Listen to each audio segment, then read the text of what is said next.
What's going on, guys? So here's my patient for today. It's a 2009 Mazda CX7. It has the check engine light on and it appears to be misfiring pretty badly. So let me get my diagnostic tool and we'll see what codes we're pulling up.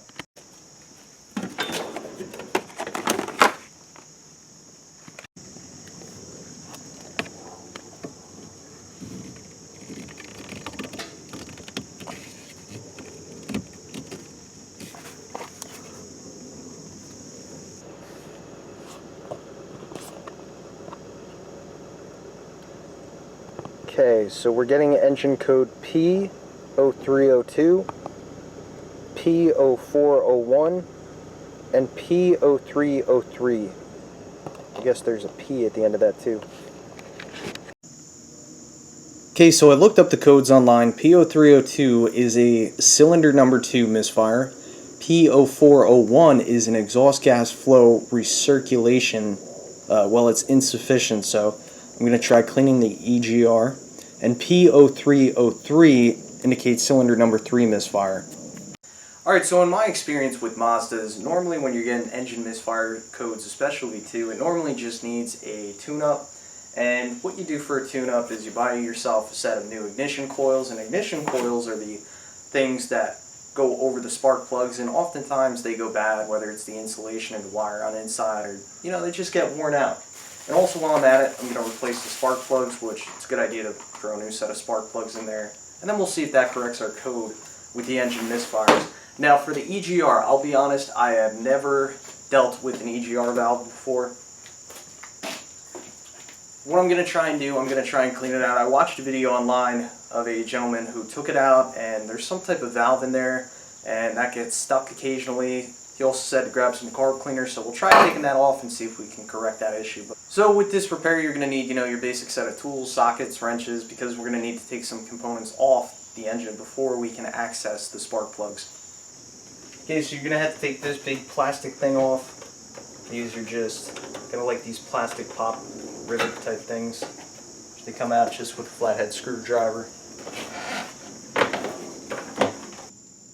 So this whole top piece is going to need to come out. I've never taken this piece out before, and I've reviewed it a little bit, and I'm going to show you the points where I plan to unbolt and try and take it out, and I'll let you know how that goes afterwards. So there's a bolt right here, there's a bolt right here, all those are going to come out. I need to make a disconnection right here with this hose. Got to take off that hose. This may have to come off. I'm not 100% sure yet. It looks like that will need to come off. And what else? This hose also needs to come off. I'm not sure if there's a bolt back there, but I don't feel one. I don't think there's one that would really be accessible back there, so I'll take that off and we'll see how far we get. Okay, so disconnecting this was actually really simple. It didn't take much time at all. It took about 5 minutes. Very simple, basic stuff. I just wanted to point something out to you real quick. Upon taking off this hose, I noticed that there is a crack in it. Right there, as you can see. I think I have enough hose where if I cut it right here, I can shorten it up a little bit, and that should get me through for a while. But just wanted to point out, you want to inspect your hoses while you're doing this. Okay, just like that. Okay, so here's a look at the engine exposed, and as you can see, we have 4 ignition coils. 1, 2, 3, 4, and underneath the ignition coils obviously are the spark plugs. Because this is a 4-cylinder, we have 4 of each. So in order to take these off, there is a simple electrical connector which you press on the tab and pull back. So we'll disconnect all these.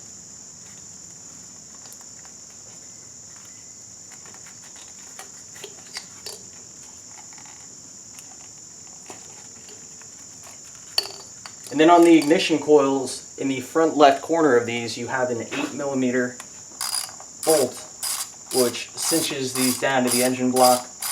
We'll take these off. Get my magnetic tray.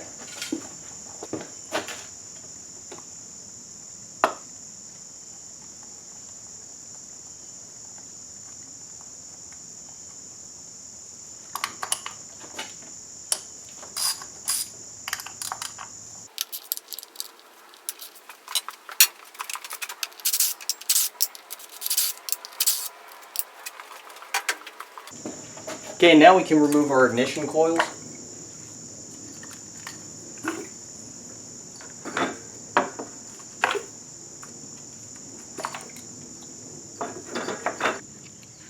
Okay, so now we need to remove the spark plugs, and the spark plugs are down in these holes. Okay, so the socket size you're going to need for the spark plugs in this 2009 Mazda CX7 are a 5/8 inch socket.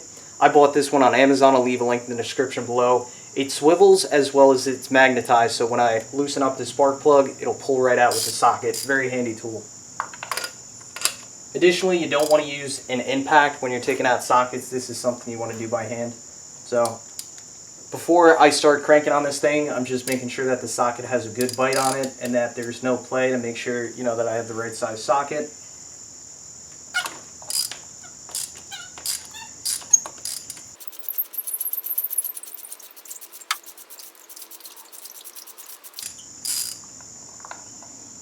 And there we are.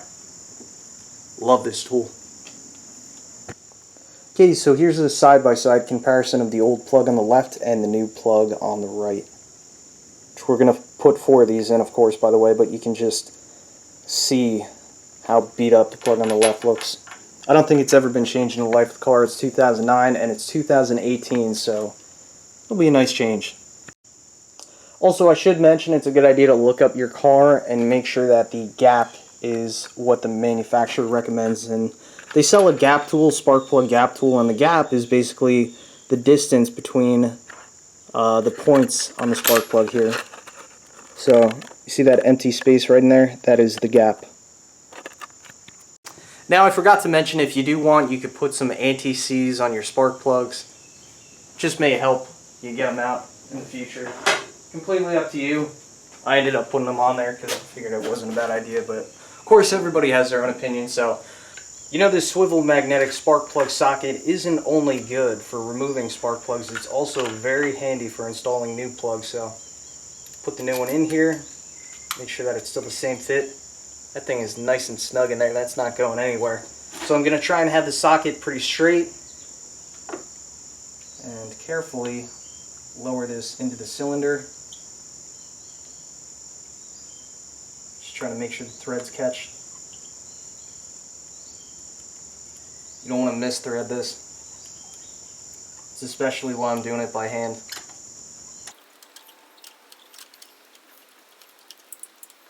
Get my socket, wrench.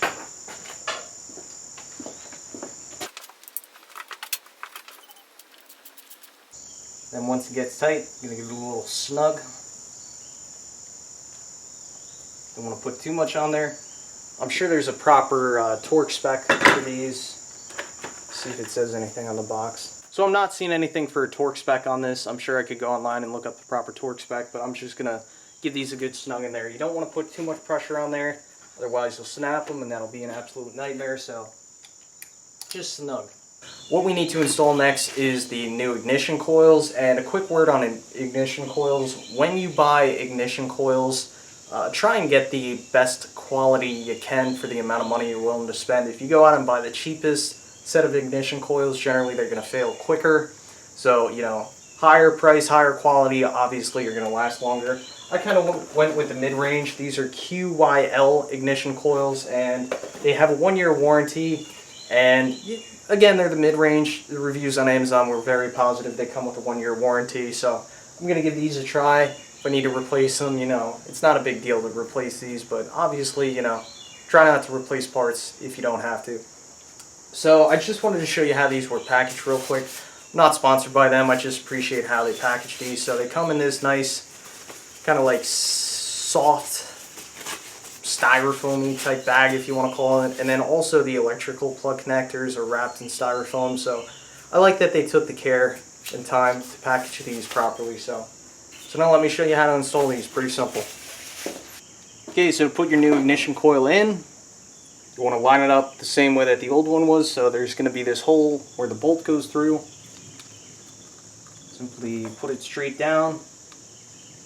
Try and make sure it goes over the spark plug. Feels like it did. You take your 8mm bolt, tighten that down. Give it a firm squeeze. Plug it in. And that's one down. 3 more to go. Okay guys, so after looking at this a bit further, it's going to take a lot to remove all the components that I need to remove in order to access the EGR. So I'm just going to start a new video. So at the end of this video, I'll leave a link for the EGR cleaning video, and if you're interested in that, then you can click on that. But as for the spark plugs and ignition coils, that's it. After I complete the other task, I'll start the car up and we'll see if we clear the code. I'll be honest, I'm a little bit nervous. So, let's try this out. If it starts and runs, I'd say that's a good start. Alright, we are off to a good start. I don't see a check engine light as of yet.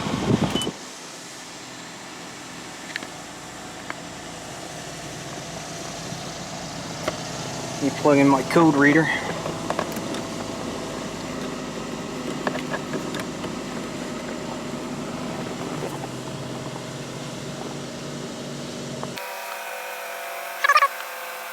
No codes, alright. Good fix. Check one more time, no codes, alright.